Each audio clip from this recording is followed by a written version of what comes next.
Всем привет! В сегодняшнем видеоролике я вам покажу свою небольшую коллекцию масштабных моделей американских сидельных тягачей от производителя XO Models. Масштаб 1 к 43 в моей коллекции собраны не все американские грузовики, которые выходили у этого бренда, поэтому покажу, что мне удалось собрать. Некоторые модели я еще докуплю со временем, а некоторые модели не буду брать в свою коллекцию. Например, мне не очень интересен бескапотный сидельный тягач Kenworth Bullnose. Это ранняя модель, и у нее довольно примитивная детализация по современным меркам. И начнем мы с капотного сидельного тягача Peterbilt 350, который копирует грузовик 52 года выпуска. Это, по-моему, первая модель американского тягача от XO, которую я приобрел в свою коллекцию. И до этого похожий грузовик выходил в рамках журнальной серии во Франции, посвященной именно американским тягачам. И этот Peterbilt был как бонус-выпуск. Грузовик был окрашен в светло-голубой вариант окраски, и модель поставлялась вместе с полуприцепом. И из-за того, что похожий грузовик до этого никем больше не выпускался, и еще не было модели в коробочках XO Models, на вторичном рынке на этот бонусный выпуск была астрономическая цена. Я видел, модели продавали за 200, за 300 долларов, и, кстати, их за эту цену охотно покупали. Но потом XO смекнул, что эти грузовички можно выпускать в чуть улучшенном исполнении в регулярной серии, и как раз тогда появился вот такой красно-белый вариант, и, по-моему, я за него заплатил то ли 35, то ли 30 евро, и за эту цену это прекрасное изделие. И, конечно, здесь есть некоторые оговорки из-за того, что это ранняя модель грузовика. Здесь есть упрощения, которые на последующих моделях были сделаны чуть лучше. Но это, пожалуй, самый тяжелый грузовик, потому что здесь не только металлическая кабина и рама, но и металлические топливные баки и передние крылья. И это также, наверное, самый длинный американский сидельный тягач, который выходил в коробочках XO. Здесь удлиненная рама, и если вы поставите на седло полуприцеп, будет большое расстояние между спальным отсеком и стенкой полуприцепа. Вполне хорошая детализация кабины, окрашен интерьер. Спальный отсек – это одна деталь вместе с кабиной грузовика. Хотелось бы видеть больше отдельных мелких деталей, как, например, габаритные огни на крыше, также улучшенную светотехнику, но это при желании все можно доработать самостоятельно. Здесь дворнички из фототравления, и также такой грузовик выходил в коробочках XO в комплекте с полуприцепом, и тягач был окрашен, если мне не изменяет память, в желтый цвет, и также у него был установлен обтекатель на крыше спального отсека, но ту модель не стал брать в свою коллекцию, потому что не очень понравилась схема окраски.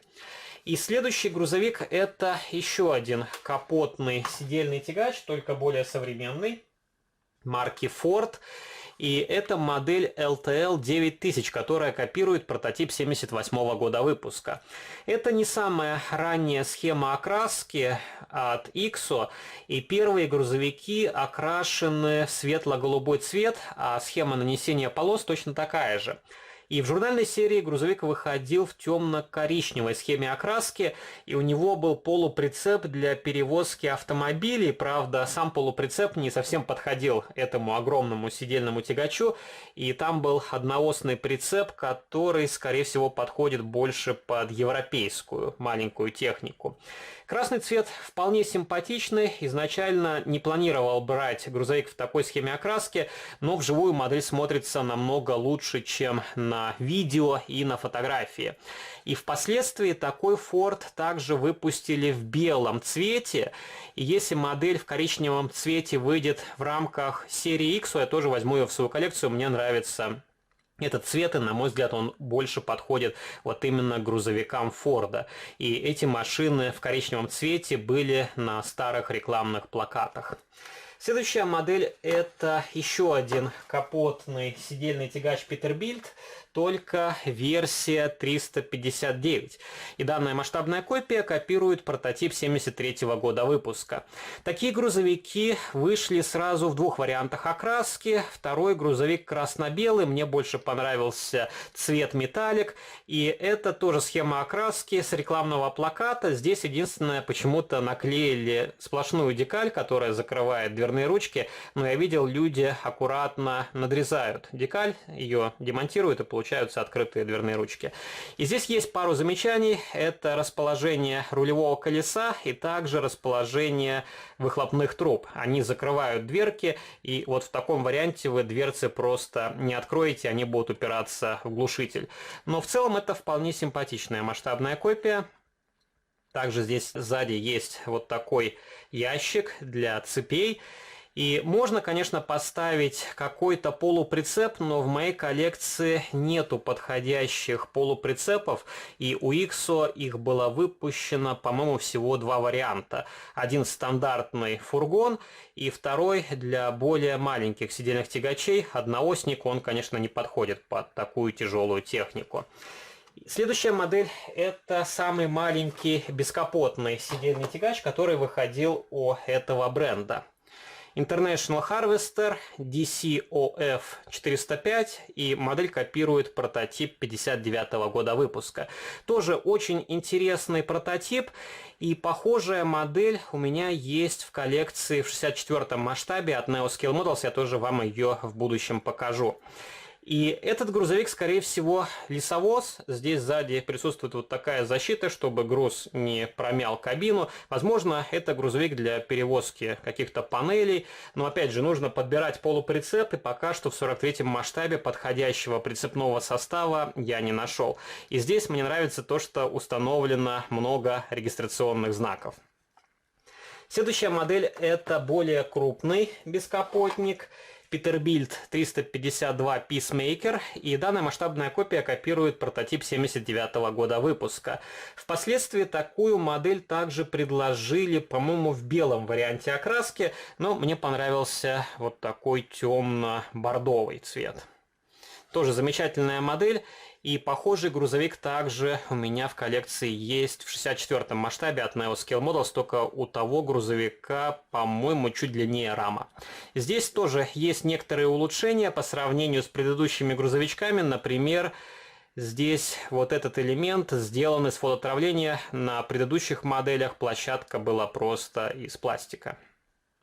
Ну, у IXO так бывает. У них некоторые детали со временем улучшаются, некоторые упрощаются, а общая себестоимость остается на прежнем уровне. Следующий грузовик – это Kenworth K100 Aerodyne, и масштабная копия копирует прототип 76 года выпуска. Это был первый Kenworth K100 от IXO в моей коллекции. Впоследствии я взял еще один автомобиль, и та масштабная копия копирует грузовик из сериала. Мы тоже ее посмотрим после этой масштабной копии. Тоже очень симпатичная схема окраски. И, по-моему, у IXO пока что не было перекрасов, помимо двух вариантов, которые уже вышли. Но в будущем, я думаю, они сделают еще один вариант. И если будет схема окраски, как у грузовика, который был на выставке в Москве в 1993 году, я тоже возьму его в свою коллекцию. И следующий грузовик – это точно такой же Kenworth, только в красной схеме окраски. Очень нарядный грузовик, и также я видел в продаже такой грузовик с полуприцепом, и полуприцеп тоже окрашен вариант грузовика, как вы могли видеть в сериале. И ту модель делали по заказу одного онлайн-интернет-магазина, и, по-моему, они шли не под брендом IXO, а какая-то другая была марка, но это все равно продукция IXO, просто поставляющаяся на рынок США. И последний грузовичок, который я вам покажу в сегодняшнем видеоролике, это Freightliner FLA, и масштабная копия копирует прототип 93 года выпуска. Отличный грузовик, и такая модель у меня в коллекции есть от мастерской Кимери. Там немножко отличается передняя часть, но кабина по форме похожа. И такой грузовик также выходил в варианте эвакуатора. Ту модель я не брал в свою коллекцию, потому что за нее тоже просили больших денег, и модель немножко проще, чем регулярный вариант, но я очень надеюсь, что такой грузовик выйдет и в обычной серии XO Models, тогда уже возьму его в свою коллекцию, и мы сделаем на него детальный видеообзор. Вот такие американские сидельные тягачи, которые я вам хотел показать в рамках данного видеоролика. Пишите ваши комментарии. Какая из показанных моделей есть в вашей коллекции, в каком варианте окраски, и скоро появится в продаже точно такой же Freightliner, только с желтой кабиной, и у него будет отличаться схема нанесения полос. Если вам понравился этот видеоролик, то не забывайте поддержать его лайком, также вступайте в мои группы в социальных сетях ВКонтакте и Фейсбуке и жмите на колокольчик, чтобы не пропустить уведомления о выходе новых видео на моем канале. А на сегодня это все. До новых встреч. Пока.